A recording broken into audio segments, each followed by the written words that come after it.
Hey, my name is Andrew Swanson. I'm a developer evangelist at Oracle, and today I'm talking about Spring Cloud Oracle, which is a relatively new project, open sourced, backed by Oracle, that integrates Spring Boot with a variety of Oracle technologies. You can find the Spring Cloud Oracle project on GitHub in the Oracle organization. It's split into two directories, one focusing on database and the other focusing on OCI. In our repo, we have a large amount of starters for using Oracle technologies. On the database side, we've got a UCP database starter for transactional event queues, JSON collections, Oracle Kafka.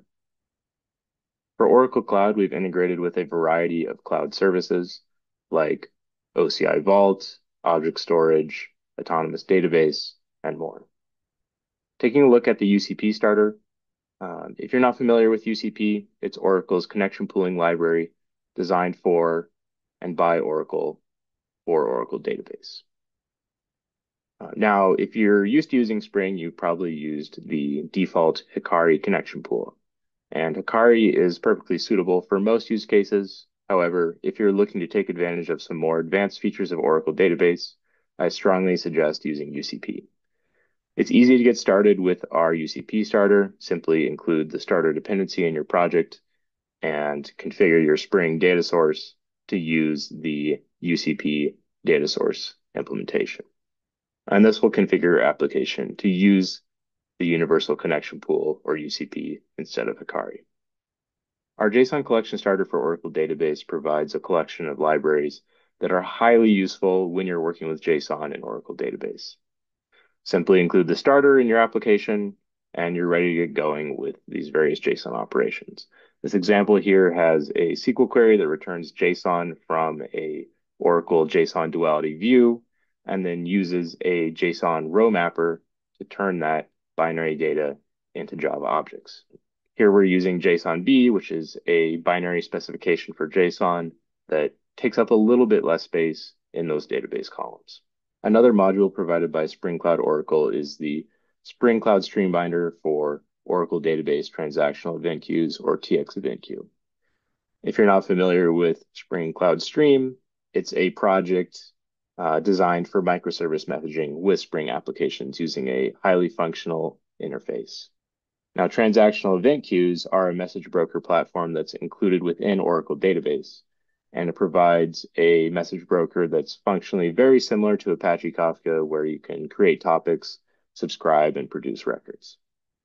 The Spring Cloud Stream Binder for transactional event queues brings Spring Cloud Stream to transactional event queues, so you can use that very powerful, high-level functional API to send messages with Oracle Database. Now, the configuration for this can pretty much all be done in your application properties. The first section here is configuring Spring Cloud Stream, where you'd have a collection of binding mappings that define where your functional data is going to go. And secondly, you'd have a list of function definitions. And to connect this with transactional event queues, you create a straightforward Oracle database connection. This is actually going to be pretty much identical to what you would have for your standard UCP connection. And that's all you need to get started for the Spring Cloud Stream Binder for transactional event queues. Now, switching to the OCI side of things, our OCI integrations provide a large collection of starters for OCI services, auto configuration for that OCI SDK, so you can provide application properties that authenticate your application to OCI, as well as several implementations of Spring patterns for using OCI services. One of those integrations is with the OCI Vault. If I'm familiar with OCI Vault, it is a cloud secret store.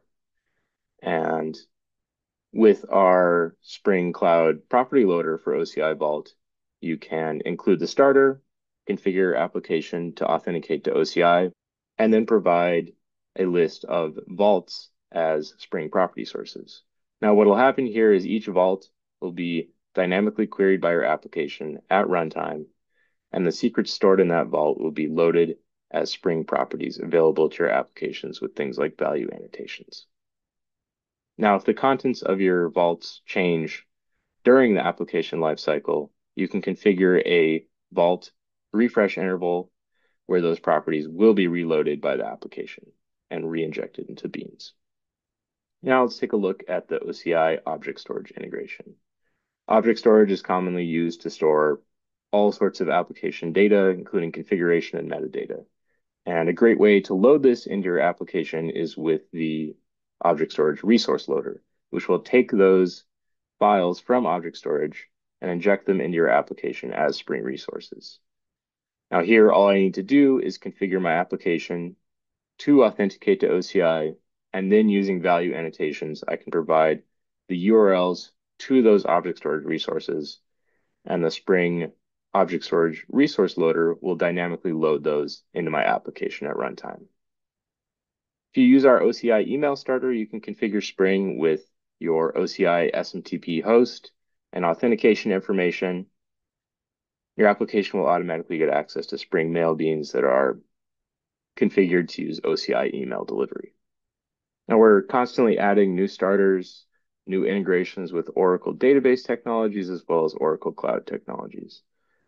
You can find our project on the Oracle GitHub in the Spring Cloud Oracle repository. Thanks for watching, and I hope you find this project helpful.